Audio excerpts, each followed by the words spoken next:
My plan is to go all in on property. This time last year, I shared a presentation on my goals for 2023, and the overarching theme was that I was going to go all in on property. In my presentation, I talked about selling off any distractions such as shares, crypto, and any investment that wasn't property. I talked about leaving a company that I was part of in order to narrow down my focus areas into just 3 places: my own property portfolio, Property X, which is a sourcing and education company, and well, YouTube, this channel. I acknowledged the fact that I was chasing too many goals overall in 2022 and that I'd become a yes man. There's a saying that he who chases 2 rabbits catches none. And therefore, by narrowing down your focus and by doing less, you can actually go and do more. I shared how interest rates had increased and there was speculation about this big market crash looming.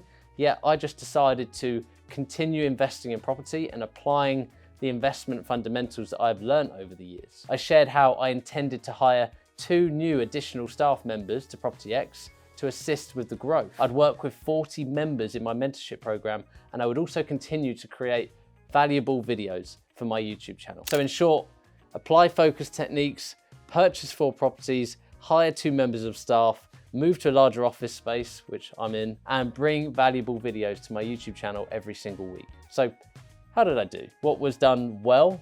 What wasn't done well? And where do I have room for improvement over the next year? Let's start by reviewing my overall year of 2023 and the highlights, and I'm going to do it quarter by quarter. Let's start with January to March. I used this time to actively think about how growing a sourcing company would even work.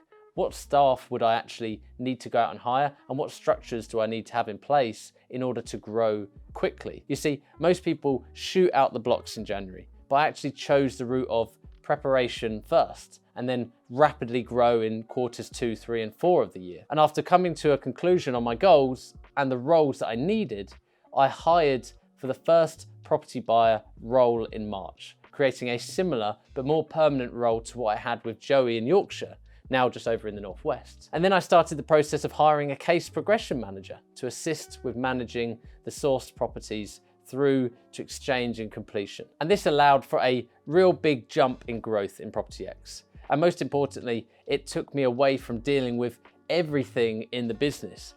I now had a more predictable business model. I now had people I could rely on if I passed some jobs. So the business moved forward well, and from March onwards, we continued to source in the region of 8 to 10 houses for our clients every single month. During this time, I also made several trips and visits to both West Yorkshire and the Northwest, and this was for meeting up with Joey, who assisted in sourcing and managing a large amount of refurbs in West Yorkshire, obviously interviewing and training new team members that are coming on board, sourcing properties for clients, and of course, meeting up with other investors, such as good old friend and OG to the channel, Ollie, for example. These trips are always quite intense, multiple days on the road at a time, living in subpar hotels, sticking to a strict schedule. So I always like to make time to see people that I know within the property industry, go for dinner, meet for a coffee, and potentially, create a video with them if I think it's gonna add value to the YouTube channel. Now, that wasn't it for quarter 1. The fun didn't just stop there. The final highlight of Q1 for me was agreeing to purchase a 4-house portfolio off of a landlord, all off market, and at a price that I was very, very happy with. So a good start to 2023. Moving over to April to June, unfortunately, it does have to be said that not all of my staff hires have worked out that well, and I do apply the term kind of hire slow, fire fast. Although I'm very new to hiring, growing a business, so this is new territory for me. And perhaps the fault with some of that was at me. And it was more of a case of, hiring fast, firing fast. And although it was definitely the best decision to part ways with a couple of those members of staff that I took on early, I am really grateful to anyone that I worked with and wish them all the best going forward. I like to think it ended well on good terms. Aside from that, I had to quickly get back on the horse, look for new potential team members relatively quickly after that.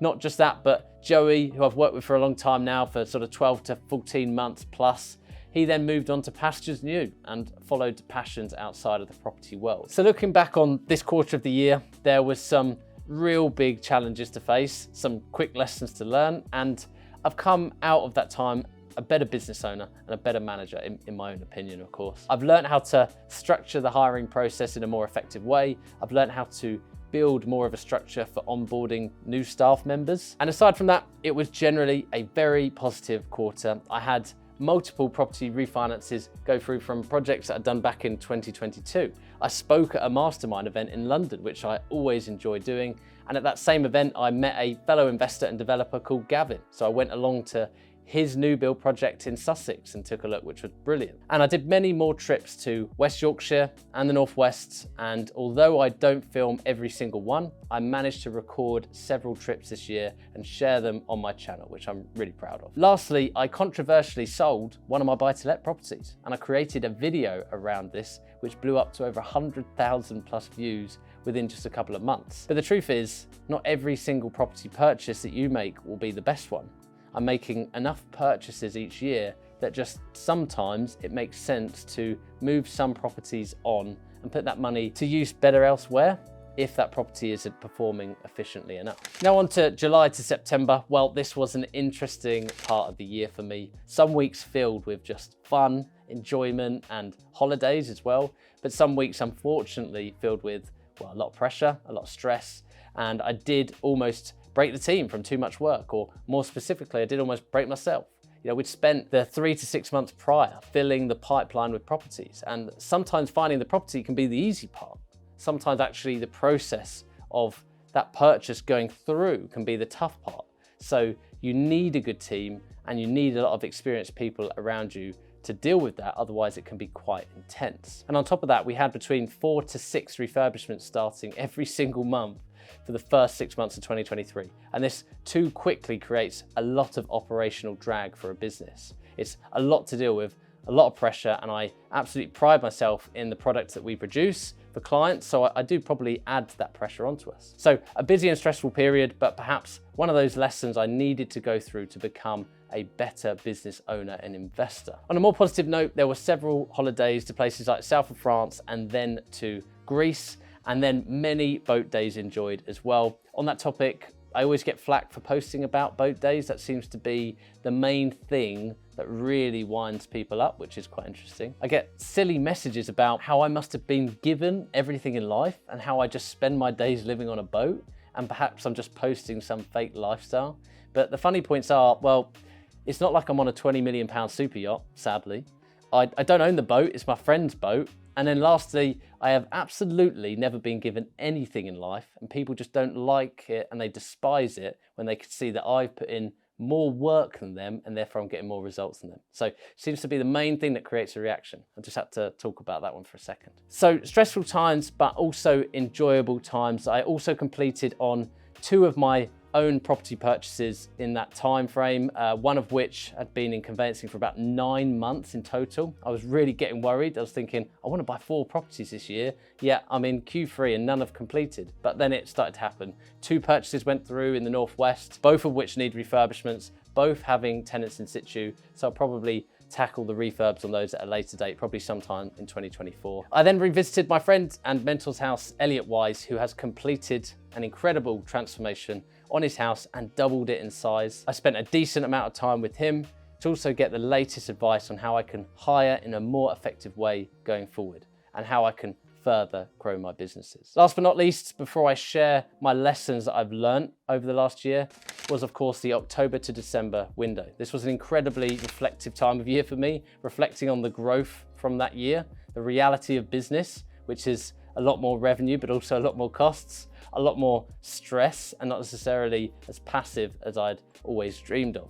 But this final part of the year was a success. I slowed down the business, I regained control, and then I started to put things in place to prep for 2024. I completed on another property for the year, this one in Sussex, and required just a small refurbishment and turnaround. And although I did not complete the goal of 4 properties, I managed to get 3 really good investments. I managed to hire the staff I wanted to, move to this bigger office, continue to put out great content on YouTube. So I'm really proud of what I've managed to achieve over the last year. So at this point, I just wanted to share some of the lessons that I've learnt, which are 3 clear lessons for me. Number 1 is that leadership is a skill. Business is tough. You have to adapt the person that you are to become a better leader. For me, the switch has been not assuming that everyone is just like a replica of me, and I don't mean that as arrogantly as it sounds. You just need to appreciate and understand that everyone's different, and I need to lead from the front, take control, give clear instructions and SOPs to make sure that staff know the process to follow,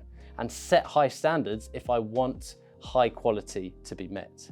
Leadership is a skill that doesn't come naturally to everyone, including me, but I do believe it's something that we can work on. So the question I've been asking myself is, who is the person I need to become in order to lead a large team of people? Lesson number 2 is to choose between a small or a large business. One thing I've come to realize is that at some point, every business owner has to make this decision between small and large business. And what do I mean by that?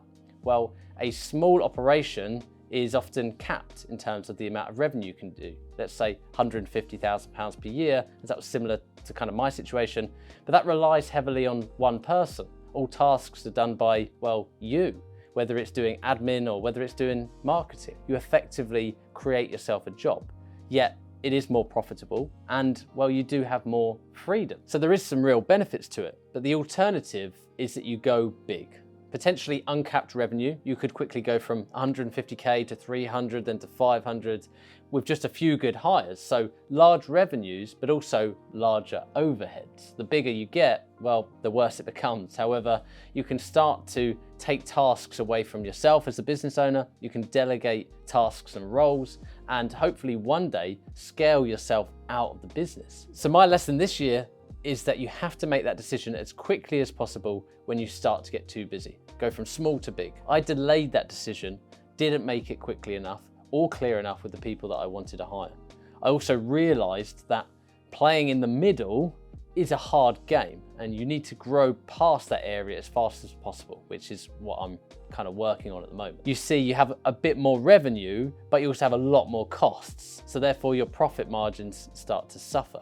So the quicker that you can grow past that from a small to a big business, make the right hires, then, well, you can push on increasing revenues in order to fully utilize the team that you have now hired. Number 3 is to continue purchasing properties in all markets. And this is not financial advice, but this is actually just a lesson and a reminder to myself, because I know a few people that started 2023 in preservation mode. And they used to say things like, I think I'll just sit back and see what happens in the market. Or they might say, the market's uncertain right now, I'll just wait until it crashes. But if that was the case, and it was that clear cut, then A, well, everyone would wait until the market crashes, and B, we'd all be rich and millionaires. So it just isn't the case. It doesn't happen like that. So for me, the actual lesson is actually just to continue purchasing properties. It's continue to rely on the fundamentals of property, which is understanding that markets will cycle, they will go up and down, but we can buy good properties at all times of the year. So we must just continue on our path, continue trying to focus on buying good properties at the right price, holding them for the long term, and not thinking too short term. So that was my 2023 in review. Thanks for watching, and I'll see you next week.